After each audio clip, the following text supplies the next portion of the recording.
and we deal with it. It's being independent. If we weren't independent, we would lose all credibility.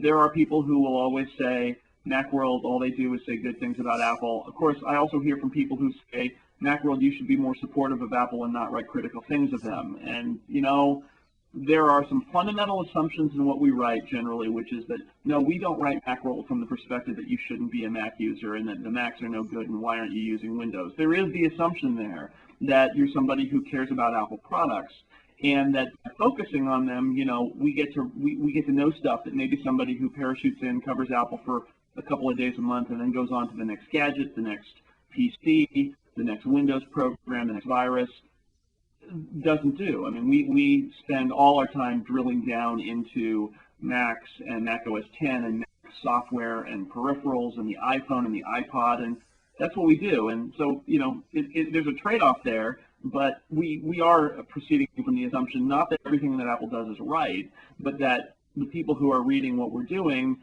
are not questioning whether they should have a Mac. I mean, our audience are people who like Apple and their products generally and want to know the specifics of what about this product? Is this product good for me or not? And so, it's interesting, but it's not that hard really to keep that relationship with Apple. We are at arm's distance. We're not next to their campus or anything like that.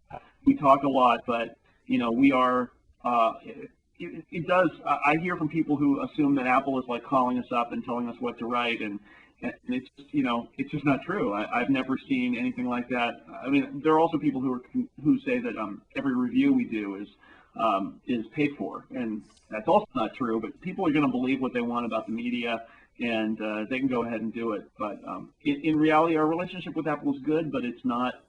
It's not like a super kind of tight relationship where we're relying on them in some way. When was the last time that the editor of Macworld got a phone call, an unhappy phone call from an executive at Apple? From an executive at Apple? Anyone at Apple who was unhappy, let's say. Oh, well, I let me check my watch. No, we get. I will occasionally, if we write something negative or critical, especially in a review or a first look of a brand new product, we will get. We will get a call from Apple PR. Usually, we're already talking to them because we often will call them and say, look, we can't see how this is true. Do you have a comment? I mean, we do a lot of that. We don't try to play gotcha. We don't ask their permission to post stories, but at the same time, if we find something that's weird, we'll call them and say, this is what we're seeing. You have any explanation? And sometimes they have one, and sometimes they have none. And then we can say, Apple had no idea why we saw this or wouldn't speak about it. Or sometimes they'll say that they recognize that there's flaw and they're going to correct it. But, it does happen where we write something that they disagree with, and, they give me a call or they call somebody on my staff and we talk about it. And every now and then in the past, they've called the president of the company. And usually what ends up happening is it's the same as any editorial organization. It's like, look, the editors are going to write what they're going to write, and that's the way it is. And, generally I think Apple understands that. I mean, companies understand that to greater and lesser degrees, that you can't, that if you lean on people who criticize you, that's not going to make them self-criticize you. So yeah, I mean, I have a very open relationship with the people at Apple, and if we write something that they don't like, they don't have a problem telling me. But I think that they've got a pretty good understanding that we're going to write what we're going to write. And our big concern is when we write it that it's backed up and that it's factual and that we're not playing some sort of game where we, make a big headline with something that's not really true and then have to come back later and backpedal. That we want to be, we always want to do it right. So if there's something wrong, I mean, we've had it where systems have had tests that just didn't work, that they're slower than the previous systems. And we spent, sometimes a couple of days with technical people at Apple saying, why is this video test not fast?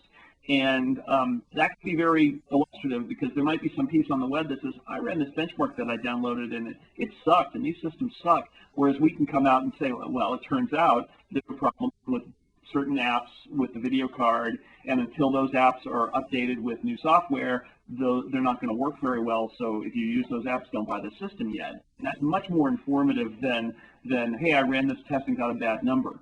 So, you know, it goes back and forth like that.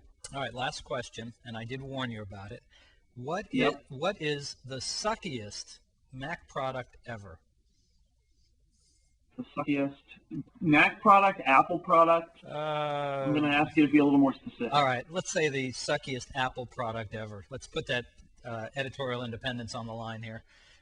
Yeah, we could do both. The suckiest Apple product ever might be the Pippin, which was this attempt by Apple to get into the game console market by sticking a Mac in a game console, figuring that you could just take Mac games, of which there really have never been that many, and stick them on a CD and put them in the Pippin, and it would be this game machine, which a Mac OS-based game machine seemed like a really terrible idea to begin with, and it was rightfully a flop, and that's the suckiest product that Apple released.